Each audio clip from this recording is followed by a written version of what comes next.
Paní v černém. Na rohu ji uvidíš zoufalou, na vteřinku zaváhat a pak ke hřbitovu pospíchat. Za smutnou zdí zůstal spát její milý, těžko je v této ranní chvíli. Poklekla a vše do pořádku dala. Pak zůstala tiše stát, jako by si s mrtvým povídala.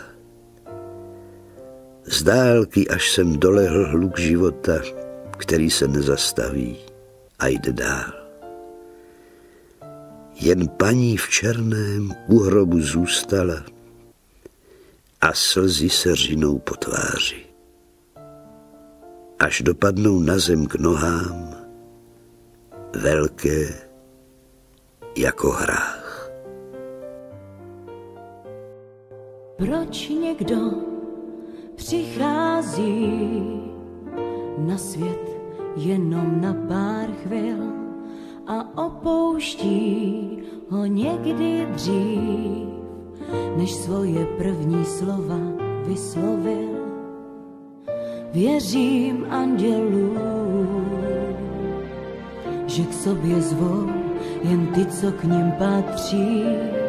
Věřím andělům, že nevinní jejich křídla spatří. Sejde po zádech mráz, když jenom vzpomínka zbývá.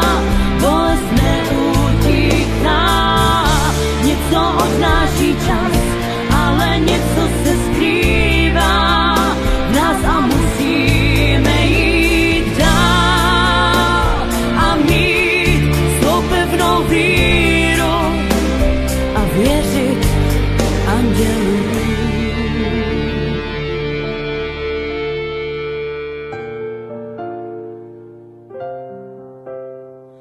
Proč musí tolikrát na tenhle svět někdo přijít, když nemá šanci dát na něm celý život žít?